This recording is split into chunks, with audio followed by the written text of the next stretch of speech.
కాంగ్రెస్లో వైఎస్ఆర్టీపీ విలీనం ఆల్రెడీ ఎప్పుడో విలీనమైంది. దానికి సంబంధించిన విషయంలో ఈ వైఎస్ఆర్టీపీకి షర్మిలకు ఏం సంబంధం లేదని చెప్పేసి వైఎస్ఆర్టీపీలో ఉన్నటువంటి ఎంతో మంది అంటే ముఖ్యంగా అన్ని జిల్లాల అధ్యక్ష కార్యదర్శులు, అలాగే రాష్ట్ర నాయకత్వం, రాష్ట్ర అధికార ప్రతినిధి, రాష్ట్ర కార్యదర్శి వాళ్ళందరూ కలిసి మొన్న అక్కడ ప్రెస్ క్లబ్లో ప్రెస్ మీట్ పెట్టి మరి ఖైరతాబాద్ దగ్గర అందరూ చెప్పేసిరు ఎట్టి పరిస్థితుల్లో అసలు వైఎస్ఆర్టీపీకి మీకు సంబంధం లేదు, మొత్తం రాష్ట్ర కార్యవర్గము జిల్లా కార్యవర్గాలు అన్నీ కూడా అసలు వైఎస్ఆర్టీపీకి షర్మిలకు సంబంధం లేదని చెప్పేసి కూడా మాట్లాడడం జరిగింది. మరి అందరినీ కాదని ఒక్కతే పోయి కాంగ్రెస్లో చేరి కాంగ్రెస్లో విలీనం చేసి మరి రాజకీయంగా అసెంబ్లీ ఎన్నికలప్పుడు ఆ విషయాన్ని ప్రకటించకుండా ఇప్పుడు లోక్సభ ఎన్నికలకు ముందు ప్రకటిస్తున్నటువంటి పరిణామం మనం చూస్తే నిన్ను నమ్ముకొని పార్టీలోకి వచ్చి నిన్ను నమ్ముకొని ఎంతో పనిచేసినటువంటి వాళ్ళందరికీ మోసం చేసి ఈరోజు నువ్వు పార్టీని తీసుకుపోయి విలీనం చేసుకుంటున్నావు అంటే కేవలం ఒక్క సీటు కూడా ఇవ్వకుండా, ఇది గమనించండి ప్రజలారా, షర్మిలారెడ్డి గారు ఒక్క సీటు కూడా వాళ్ళకి ఇవ్వకుండా కనీసం ఆమెకు కూడా ఒక అసెంబ్లీ స్థానం నుంచి పోటీ చేస్తా అంటే సీటు ఇవ్వనటువంటి పరిస్థితుల్లో కూడా రేవంత్ రెడ్డి నాయకత్వం గెలవడం కోసం, అంటే ఒక రెడ్డి నాయకత్వం గెలవడం కోసం మరొక రెడ్డి పార్టీని త్యాగం చేసింది అని అంటే వాళ్ళ కమిట్మెంట్ ఎంత గొప్పగా ఉంటుందో మీరు అర్థం చేసుకోవాలి. అదే మన దళితులకు సంబంధించిన విషయంలో కానీ బీసీలకు సంబంధించిన విషయంలో కానీ అధికారం రావడం కోసం ఒక దళిత నాయకుడు ముఖ్యమంత్రిగా అభ్యర్థిగా ప్రకటించబడి ఆ దళితుల కోసం పనిచేస్తున్న క్రమంలో మిగతా దళితులు కానీ మిగతా బీసీలు కానీ ఆయనకు సపోర్ట్ చేసే పరిస్థితి ఉండదు. ఒకవేళ ఆయనతో మనకు సంబంధించిన పార్టీలు ఏమైనా ఉండేదంటే ఆయనతో కలిసి పనిచేసేది 100 సీట్లకు 50 సీట్లు మాకే కావాలని అడిగేటువంటి పరిస్థితుల్లో ఉంటారు.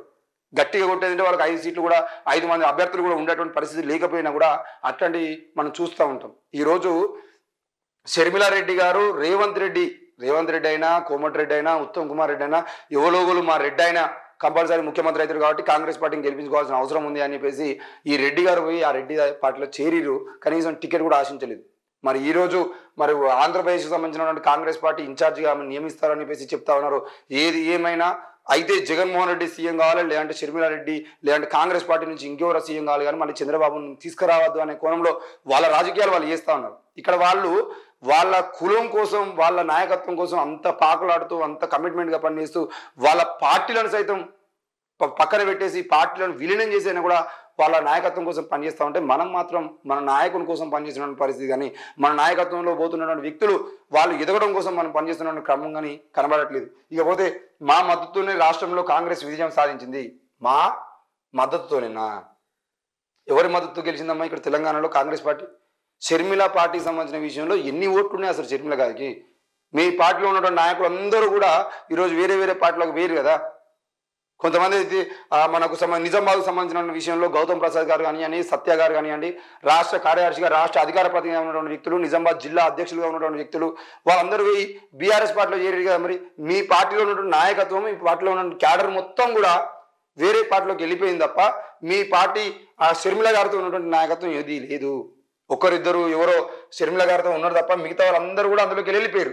మరి ఈరోజు షర్మిల గారు మేము సపోర్ట్ చేయడం వల్లనే కాంగ్రెస్ పార్టీ గెలిచింది, మా మద్దతుతోనే రాష్ట్రంలో కాంగ్రెస్ విజయం సాధించిందంటే అసలు ఈమె పోటీ చేస్తే తెలిసేది పవన్ కళ్యాణ్ కానీ అధ్వానంగా ఎట్లా ఓడిపోతారనే విషయం. మరి ఇక్కడ కాంగ్రెస్ పార్టీ గెలవడానికి ప్రధాన కారణం నిరుద్యోగులు, ఉద్యోగులు, ముఖ్యంగా తెలంగాణ రాష్ట్రంలో బీఆర్ఎస్ పార్టీ వల్ల నష్టపోయినటువంటి రైతులు కానీ, కౌలు రైతులు కానీ, మిగతా విద్యార్థులు కానీ వాళ్ళ త్యాగాల వల్ల తెలంగాణ రాష్ట్రం సాధించుకున్నట్టు వాళ్ళ కష్టం వల్లనే ఈరోజు రాష్ట్రం సాధించుకున్న తర్వాత వాళ్ళ కష్టానికి ఫలితం లేకుండా పోయినందు వల్ల ఈరోజు నిరుద్యోగులందరూ ఏకమై కాంగ్రెస్ పార్టీని గెలిపించేటువంటి ప్రయత్నం చేశారు తప్ప బీఆర్ఎస్ మీద వ్యతిరేకత వల్ల గెలిచింది తప్ప మీరు మద్దతు చేయడం ద్వారా గెలిచిరనే ముచ్చట మాత్రం అవాస్తవం. దాన్ని మరోసారి మాట్లాడితే జనాలు నవ్వుకుంటారు. ఆ విషయాన్ని గుర్తుపెట్టుకుంటే బాగుంటుంది. మా త్యాగాలకు హస్తం విలువనిచ్చింది. ఎవరు త్యాగం చేసిరు?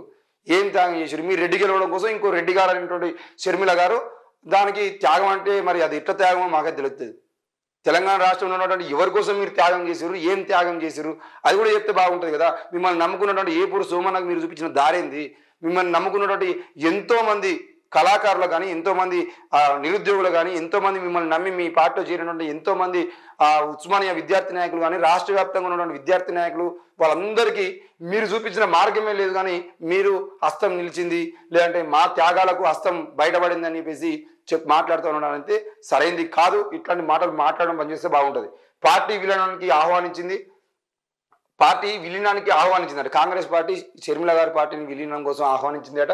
నేడు ఢిల్లీకి వెళ్తున్న షర్మిల ప్రకటించింది. రేపు లాంఛనంగా ప్రాసెస్ ఆ వైఎస్ మన సీఎం రమేష్కు సంబంధించినటువంటి వాహనంలో అంటే ప్రత్యేక విమానంలో వీళ్ళందరూ ఆ విజయమ్మ గారు కానివ్వండి, బ్రదర్ అనిల్ కుమార్ కానివ్వండి, లేకపోతే షర్మిల గారు కానివ్వండి, మరో నలుగురు వాళ్ళందరూ కలిసి ఈరోజు 7-8 మంది కలిసి ఆ ప్రత్యేక విమానంలో అయితే ఢిల్లీకి పోతా ఉన్నారు.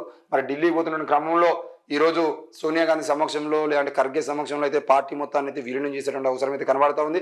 మరి కాంగ్రెస్ పార్టీ ఆంధ్రప్రదేశ్లో గెలవడం కోసం జరిగేటువంటి ప్రయత్నాల్లో భాగంగా ఇదంతా జరుగుతూ ఉంది.